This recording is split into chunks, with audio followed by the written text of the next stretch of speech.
Today we will see about Gauss law. Gauss law is helpful in finding out electric flux through a closed surface. Last class we have seen the electric flux through a closed surface is given by 5 is, just recall it, the flux 5 is given by surface integral of E into area element ds. So Gauss law states that the electric flux through a closed surface phi is given by statement for Gauss law. Electric flux through a closed surface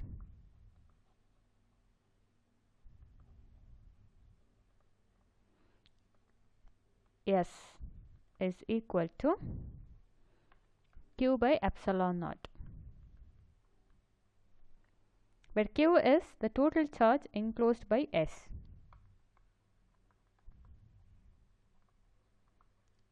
Total charge enclosed by S.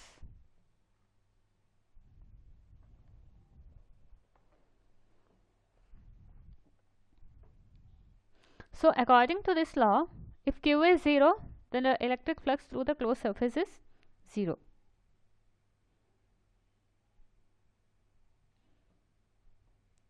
Now let us see proof for this. So this is Gauss law. So let us see a proof for this. Let us consider a spherical surface of radius r.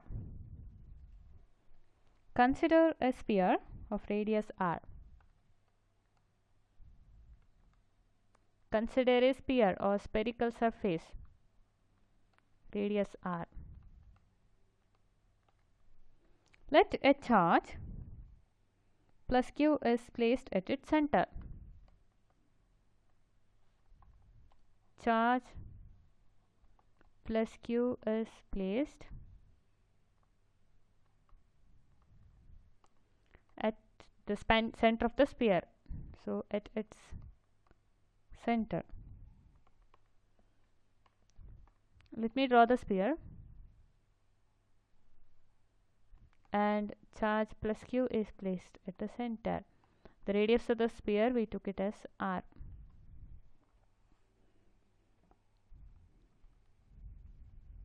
Now consider a small area element delta S.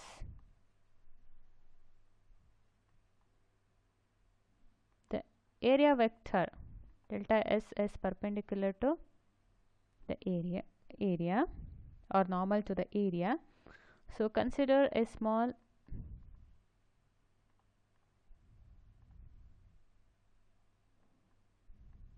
area delta S.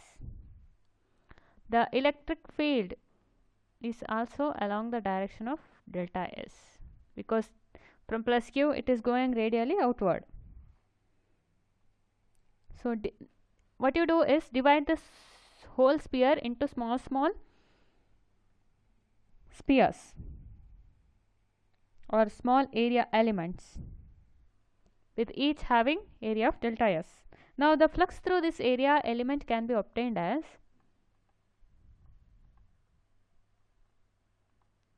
flux through an area element delta S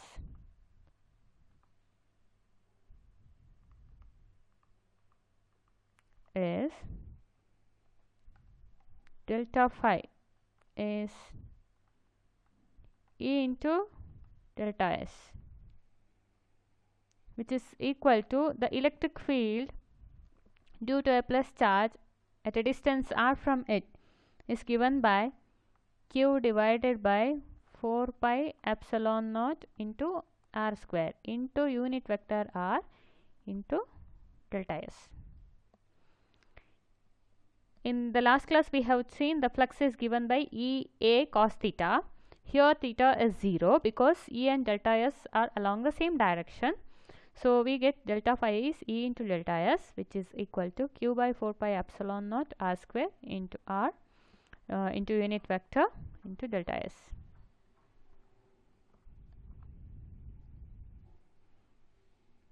So I can write this delta Q, not delta Q, delta phi as Q by 4 pi epsilon naught R square into delta S, because delta S and unit vector R have the same direction.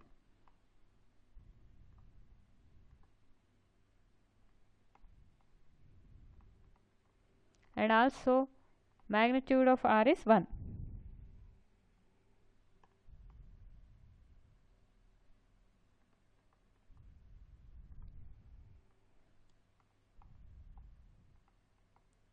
R is 1.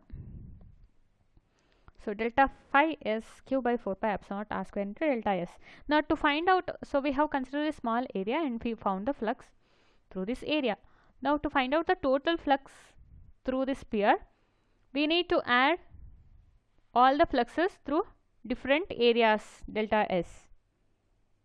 So total flux through the sphere is obtained by adding up the flux through all the different area elements.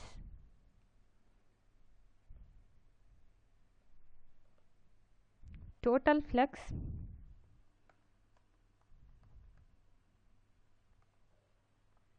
is equal to addition of flux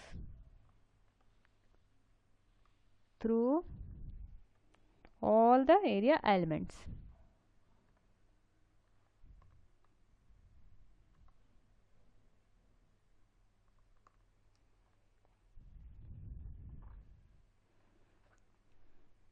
So phi is all delta S into Q divided by 4 pi epsilon naught R square into delta S. Now the area element delta S, all area elements are at a distance r from the charge. So the summation of all area elements will give us the total area of the sphere. We can write phi is equal to Q divided by 4 pi epsilon naught R square into summation of all delta S, that means all area element, which is equal to Q by 4 pi epsilon naught R square, summation of all area element, we can write it as S, where S is the total area of the sphere.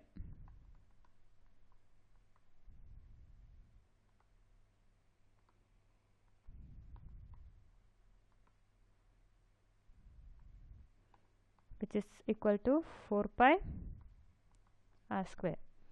Now substitute this. Phi is equal to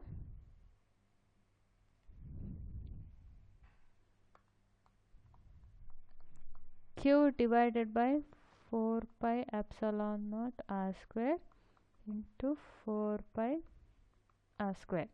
So cancel the common terms. 4 pi R square, here also 4 pi R square. So we get total flux phi is equal to Q by epsilon naught, and hence the proof. The total flux is Q by epsilon naught.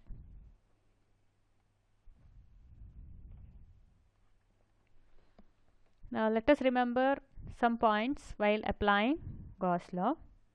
I'll write one by one. First one, Gauss law is true for any closed surface.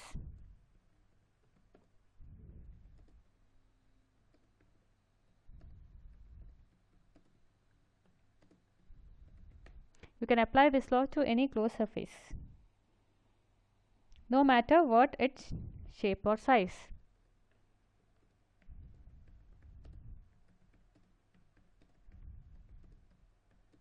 Shape or size. So Gauss law is true for any closed surface, no matter what its shape or size. Second one.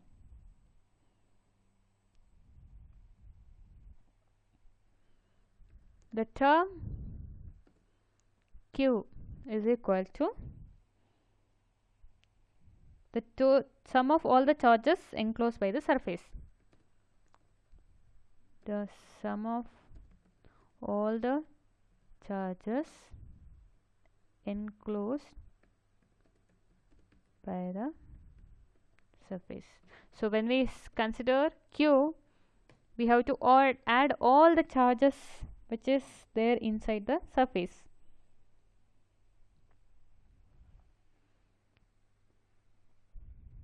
So the surface that we choose for the application of Gauss law is called Gaussian surface. The surface. So if the surface is not given, we can choose any surface according to our convenience. So the surface which we choose, the surface that we choose for the application of Gauss law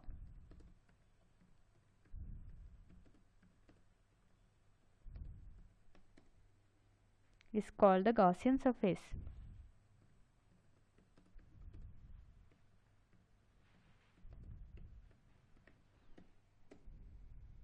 You may choose any Gaussian surface and apply Gauss law.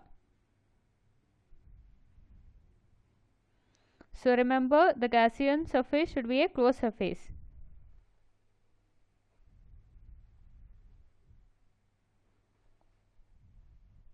So Gauss law is very helpful when we have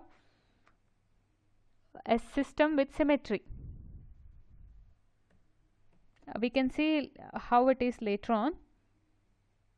So by choosing a suitable Gaussian surface, we can make the system symmetry. If you apply the Gauss law for a system which has the symmetry, it's very easy to find out the flux.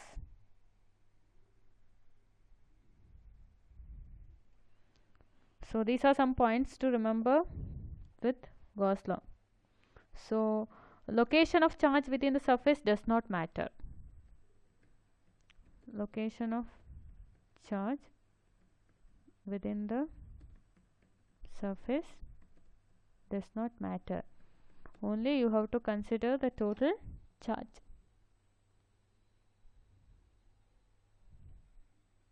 So Gaussian surface can be of any shape or size.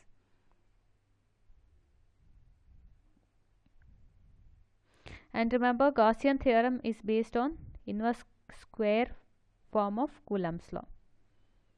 So any violation from inverse square law, Gauss theorem will not hold.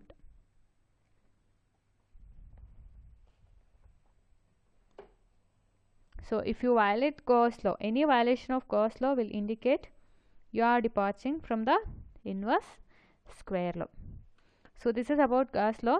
So the important to remember is total flux through a closed surface is given by, so total flux through a closed surface is given by Q by epsilon naught. Remember this.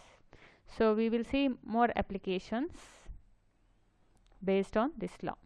We can see how we can calculate the total flux when we are considering different surfaces.